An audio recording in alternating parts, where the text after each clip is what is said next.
Hello, students. Today I will talk about the top 10 excuses every youth boss makes. Let us know about this in detail. Do you have excuses, or more likely reasons, for not being a better boss? See if you recognize any of these. I'm under incredible pressure from above. Of course you are. Join the management club. Every boss is stuck in between, with the employees, the rock, and upper management, the hard place. If the demands from above seem overwhelming and pull you too far away from your direct reports, get your employees more involved in your projects and responsibilities.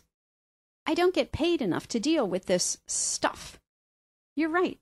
Great leaders are chronically undercompensated and underappreciated, and that's not going to change. But great bosses see getting satisfaction from praising, developing, mentoring, and helping employees reach their goals as a part of their total compensation package. If you don't, step away from your management role, or you will always be unsatisfied. My employees work better when I leave them alone. If they do, that means you are the problem. Great employees don't need to be told what to do, but they do need to hear that they do a great job, to learn about new directions or strategies. Everyone likes some amount of attention. Just make sure the attention you give makes a positive impact. This process was created by someone who doesn't have to implement it. Often true. For example, many HR specialists have never worked in a shop floor leadership role, but that doesn't mean certain initiatives are not worthwhile. You may not like creating development plans, but don't just go through the motions. This place is too political.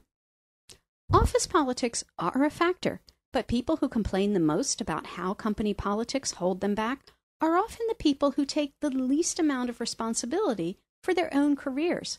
Sometimes you do have to worry about image, but performance eventually trumps perception. If she gets too much credit, I'll look bad. Don't be afraid subordinates will outshine you. Your goal is to have subordinates who outshine you. Great leaders are surrounded by outstanding talent. That's how they are recognized as great leaders. The better your team and the individuals that make up your team, the better you look. I shouldn't have to praise people for doing their jobs. Yes, you do. Not only is praising employees the courteous thing to do, from a performance point of view, praise reinforces positive behaviors and makes it much more likely those behaviors will be repeated in the future. Well, that's how I was trained. Do you train employees by tossing them into the fire simply because that's how you were once treated? Whenever you feel something was good enough for me, it isn't good enough for your employees. Determine the best way to train and develop your employees and then make it happen.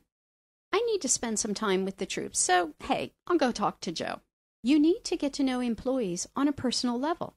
But do you typically gravitate towards employees with whom you share common interests? Every employee deserves attention and respect. Ask questions. Take an interest. Forget him. I know he doesn't like me. Few things are more awkward than working with employees who feel, or even just talking to, employees who you feel don't like you. Reach out and clear the air.